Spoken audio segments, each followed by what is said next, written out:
Well, hello, everyone. Welcome back to your girl's YouTube channel. And I already know, you guys do not have to cuss me out. I already know that I've been MIA for a couple of weeks. And I super apologize. But I am here to stay. I promise. Okay? I promise, guys. And if you hit that little button at the bottom of the screen, the little subscribe button, you will definitely see my face once a week talking about the lovely world of sexuality and answering every question that you guys email or you DM me. I am here to stay, okay? So can you please, before I begin, can you hit that subscribe button at the bottom of the screen? Because I would super love you to death. And those who are subscribed to my channel, thank you so much from the bottom of my heart. You guys don't even understand that it's everything to me, okay? So today I want to talk about the lovely world of kink, okay? And the question that I get asked a lot in my DMs, generally from women, is how do I introduce kinky play to my partner who's not really about that life? Okay, so its chances are, well, most likely you'll have a partner that's a little more experienced than another partner, and they're kind of the one partner that's not too open to the kink or not as experienced in the kink world will be a little timid about practicing kink, and the partner that's experienced really doesn't know how to open up that partner to it, okay? So this is what I say. Number one, you have to go slow.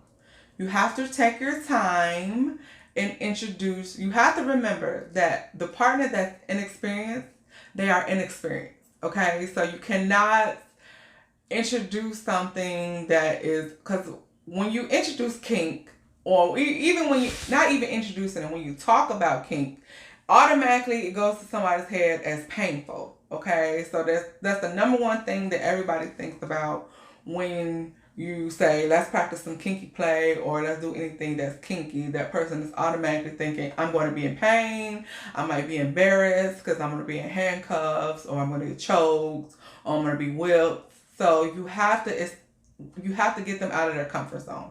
And the most important thing to remember to get somebody out of their comfort zone, especially with sexuality, you have to go slow. You have to introduce them to this world very slowly and very patiently, okay? You cannot go from 0 to 100. You can't have vanilla sex Friday and then the next week you coming in with some motherfucking whips and chains and mouth gags and flames. You can't do that, okay? Because that's automatically going to put that inexperienced partner in a hole, and they're going to get scared and they're not going to want to practice it, okay? So that's number one. You have to take your time. So taking your time before any action, you have to research what kink is with each other. Maybe watching some porn together, reading about what kink is. You have to understand exactly what you're getting yourself into. So if your partner is inexperienced or a little hesitant about practicing kink, you have to research it with them. You have to let them read about it, explore about it before actually doing the action of kink, if that makes any sense. You have to research and study with your partner. Get them comfortable with understanding what kink is, okay? Because it all starts here. You have to get them to understand and to be comfortable with kink, okay? So I would say maybe start off with some kinky porn, or it's so many things on the internet, Google, read about it, okay? You have to research before you practice. And then number three, you have to, because you have to like I said, you have to research and let them understand what kink is, but you have to not just jump into it as, because I know it's like automatically number one assumption is kink, like I said before, is painful, right? And not all kink is painful. It's different stages to kink. So you can start from anything from choking or smacking on the ass or anything like that. Any blindfold will be considered like a sensual part of kink. It's not always painful, okay? So you can have your mild levels of kink, and then you can go to the extreme levels of kink. So you want to, like I said before, you want to start slow. You want to introduce them slowly.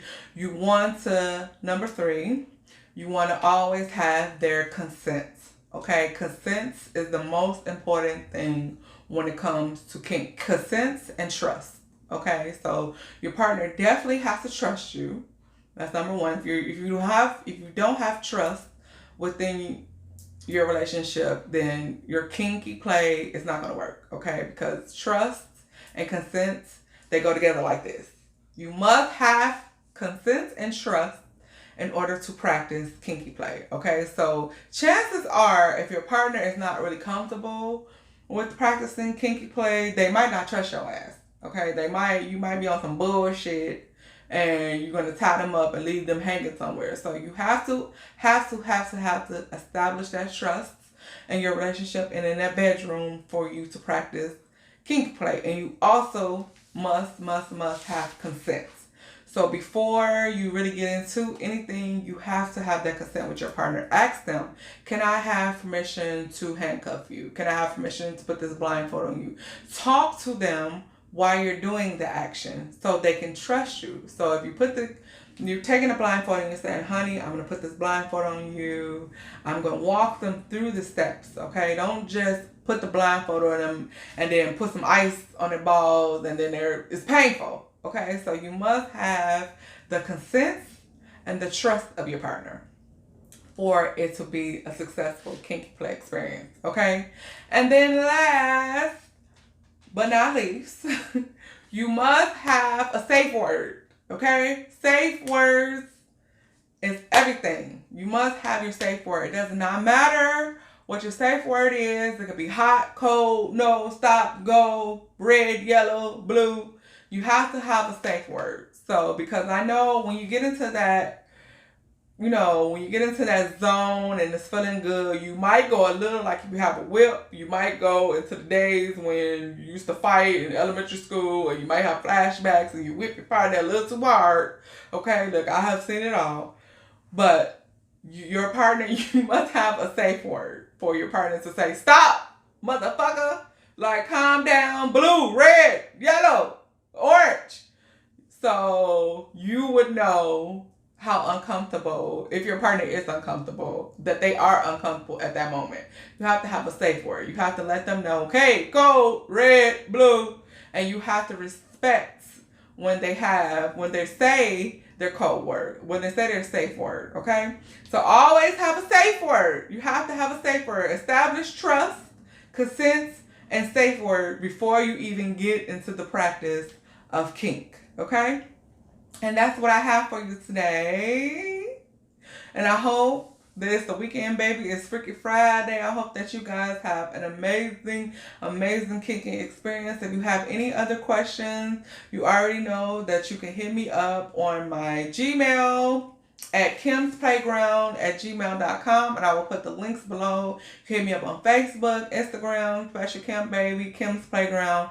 And I also have a I have many fun BDSM kits or anything that, I have a lot of fun, kinky beginner kits on my website. And one of my favorites is my beginner kits that has the blindfold and the whips and the handcuffs that's already together. It's a whole package deal.